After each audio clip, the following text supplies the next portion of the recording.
the date started? Well, at first I called Michael, and of course things didn't go very well because he's just a boxer from Brooklyn, and of course I was a Harvard medical student. What about you, Mike? What did you think of Robin? Oh, well, Chuck, when I first saw Robin, I was ecstatic. I mean, she had this really tight dress on, you know, the kind with the push-up bra, and her breasts were like popping right out, like hitting right out, you know? And as soon as I saw him, Chuck, I said, wow, I'm in love. Sounds like you two really hit it off. Mike, what did you think of Robin's mother? Well, I gotta be honest, Chuck, I wasn't too ecstatic. You know, I looked at her mom, the first thing I thought was, wow, this lady really needs a hair weave. I'm sorry, Robin, I'm really sorry, darling, but your mom's head, her forehead is just way too big. She just has too little hair to cover it, you know? But I tell you something, though, what really separates Robin from her mom is class. Because the Franks would still bother me because I had a boiled egg, too. And I kind of cut one in the car, you know? And her mom made a big stink out of it. Ron, we're almost out of time. Tell us about the rest of the date. Well, Charles, after the bank, the lithium began to wear off, and Michael went a little wild. Oh, Didn't come you, Michael? on, What Robin. happened, Mike? Oh, well, Chuck, it was really simple. It was quite innocent. You know, I was in the parking lot picking up the car. I'm waiting on Robin and her mom. And I see this girl. She has a really nice butt. So I walk over. I go, hi, my name is Mike. And then I shove my tongue down her throat, you know. And this guy comes over and goes, hey, that's my mother. So I punch him in his gut, you know. And he started making little moving noises. It was pretty funny. He was like, oh, God, I'm bleeding internally. It was pretty funny, you know. And it reminded me of the Bone Crusher Smith fight where I hit him in his third rib and then tried to push his nose up into his brain, you know. I can't know what I did there.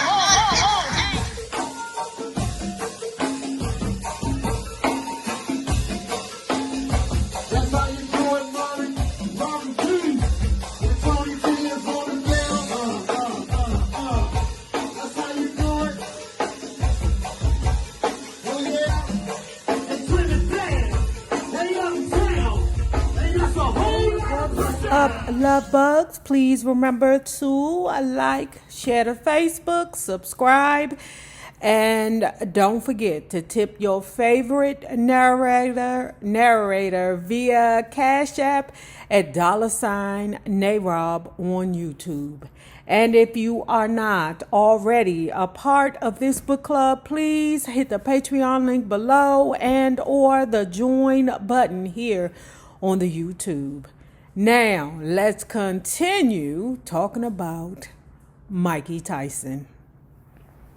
One day, Robin and Ruth and I were in downtown Manhattan at a soul food restaurant, and Robin put her hands in my pocket to get money for the bill. And she came up with some condoms. Robin got really mad, but Ruth didn't seem that disturbed. Bitch, you about to look up this money. Let him cheat in peace, please, girl. No, Robin, it's okay. These things happen early in the marriage, she said. I guess she didn't want to upset the golden goose. So we laughed, and Robin was still mad, and she got behind the wheel and started driving down Burke Street. Let me try to break this down. She ran into the back of somebody, right? And you know, Robin was like, oh, you made me so mad because you was a cheating bastard. And then when Mike Tyson got there, he told Robin to go home. I got this. I'm going to protect you, because he's so confused. He's so stupid. You know, just like women be stupid, men be stupid too. From what I understand, and like I said, if y'all want to know exactly what happened, you buy the book and you read the book yourself, because I am not your audible. The man who Robin Givens ran into had called the police. When the police got there, Mike Tyson was like, hey man, yeah, I don't know what happened. I don't know. All he knew was that he wanted to save Robin Givens from being the culprit. The man who got hit is like, oh, my neck and my back. Mike Tyson said, if you don't take these $20,000 and get the hell out my face, okay, sir, bye. The police officer was like, what we gonna do? This show is a nice car. This car is nice. Mike Tyson was like, you like this car, don't you? I sure do, sir, but I could never afford a car like this. You can have this car, sir. What is I gonna do with this car, Mike Tyson? I can't drive this $200,000 car. Mike Tyson say, you can sell the parts. Great idea, sir. By this time, Robin and her mother had already fled from the scene in a cab. As the cop was considering my offer, a second man came on the scene claiming that his hand was broken in the accident. The cop immediately jumped on him. I'm not going to tell you no more. Get the F out of here, he told the guy. So I left the car there and took a cab over to Caton's office. I called the cops. They effing took my Bentley. Get my effing car back. We got it back the next day. After a few months with Robin and her mother, I was going crazy.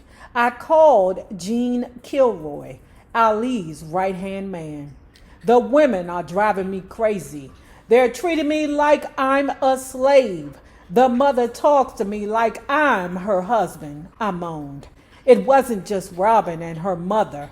Everybody was vying to get control over me with Jimmy out of the picture. The truth is, I was pretty oblivious to all this intrigue swirling around me. I had one of the biggest fights of my career in June, a showdown with Michael Spinks, who in some people's mind was the people's heavyweight champ.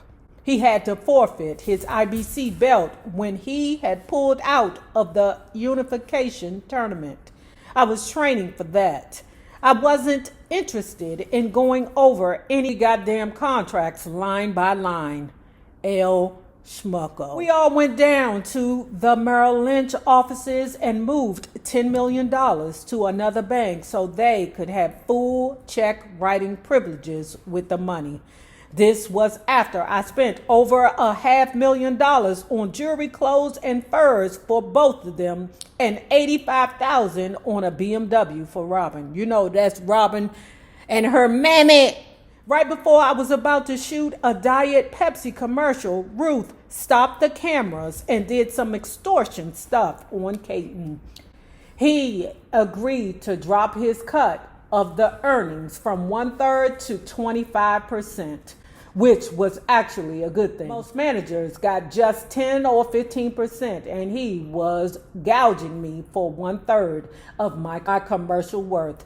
By the end of May, Ruth had her attack dog, Winston, file a civil suit to get rid of Caton as my manager. I wasn't really against that. After they had all lied to me about Jimmy's condition, I couldn't trust those guys. I really felt I needed a fresh start. The idea that they could just hand me off like cattle from Jimmy to Bill made me sick. I didn't know which way was up. I still was conflicted about fighting. When I had a fight, I thought about retiring, but when I didn't fight, I wanted to fight. My head was so far up my ass. Robin claimed that she had had a miscarriage. She was supposedly 3 months pregnant when we got married. Now it was June and she hadn't gained a pound. So the next thing I knew, she was in bed and she claimed she had miscarried our baby. Now I'm glad that we didn't have a kid together, but back then part of me wanted a child. She didn't want my baby anyway. She would have died if she had to have a nappy-headed black baby like me. I was totally confident about going into the Spinks fight, but I still didn't get the respect I deserved from the people in the street who had followed Spinks' boxing accomplishments longer than mine. I've been walking around in New York or LA before the fight, and guys would come up to me. Spinks is gonna knock you out, nigga. He's going to whoop your ass. Are you on drugs? I said. You have to be an extraterrestrial to believe that shiz. They were just haters. Spinks entered the ring first. I decided I'd work on his mind a little bit, so I entered the arena to the sound of funeral music. I walked slowly up to the ring. I looked at the audience like I wanted to kill them. I just wanted to create this whole ominous atmosphere of fear. I was 100% aware of the audience when I was moving. My every thought was to project my killer image, but I also wanted to be one with the audience. I started to do my out-of-body stuff so I could be one with them. So when I got into the ring, I could just lift my arms and the audience would go nuts. Then I would see my opponent's energy leaving him slowly. Robin had Winston serve Caton with a lawsuit at ringside. She was wearing an electric red low-cut dress, and she sat next to Dawn. As soon as I entered that ring and looked over at Spinks, I knew that I had to hit him. He would look at me during the ring instructions. As we were waiting for the bell to ring, Kevin told me that he had bet his share of the purse that I would knock Spinks out in the first round. You know, Kevin is one of his people in his group that helped train him. When the bell rang, I went right at him. I stalked him for a while and we traded blows, and I knew he couldn't hurt me. I couldn't even feel any of his punches. About a minute in, I got him on the ropes and hit him with a left uppercut and knocked him down with a right to the body. See, remember, you never saw, if I'm wrong, y'all can tell me, but you never saw Mike Tyson do any uppercuts in that Jake Paul fight. After a minute in, I got him on the ropes and hit him with a left uppercut and knocked him down with a right to the body. That was the first time that Spinks had ever been to the canvas in his whole career. I knew the fight was over then because I had been dropping my sparring partners all week with body punches. And he had gone down from a punch that I didn't even think was that solid. He got right up and took the standard count, and we resumed. 3 seconds later, he threw a wild punch, and I unleashed a right uppercut, and it was over. At the post-fight press conference, I said that I could beat any man in the world, and that as far as I knew, this might be my last fight. I meant both those statements. I certainly didn't want to fight again until I had everything in my life situated. By then, I pretty much knew I had to get rid of the women and my management team. I needed a fresh, new start. We had an after party, and all the celebrities showed up. Salone, Bruce Willis, and Bridget. Let me tell you what is the sweetest thing. You know his big sister is his big sister, right? And she said his sister loved hanging out with celebrities. His big sister loved even more telling her little brother, Mikey Tyson, go get me a Coke. Why you can't get it yourself? Boy, do what I say do. He said that his sister would call and be like, Mikey, I need a new mattress. Mike Tyson would be like, okay, I'm going to send somebody around there to give you or to buy you a new mattress. She'd be like, I don't know them niggas. Come on, Mikey. Come get me a mattress. You do it. I think that's the sweetest thing. The sweetest thing. She enjoyed reminding the people that she was actually in charge. Everyone was pressuring me to get back in the ring, but I was in no hurry. I was supposed to fight Frank Bruno in London, but at the press conference, I announced the settlement with Caton. I stunned everyone. I think I'm going to pass on the Bruno fight and take 6 to 8 weeks off to relax. I just don't feel like fighting now, I said. I was spending more and more time with Don King by that point. I had gone to Cleveland in May and stayed at his house for a few days. Don had gotten me to sign a promotional agreement with him, but we kept it hushed up until after the Spinks fight. He had played all of us perfectly. When Don King came to New York on August 16th, he dropped the bomb that I had signed an executive promotional contract with him. Bill went ballistic and threatened to sue. The women were pretty much out of the picture by then.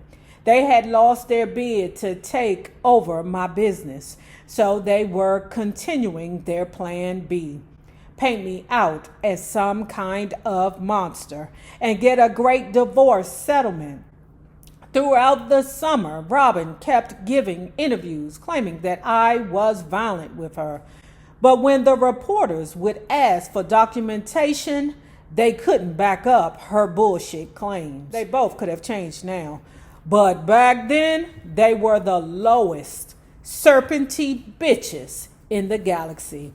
The women's next plan was to get me committed to a psychiatric ward so they could take control of my finances. Now them some dirty bitches.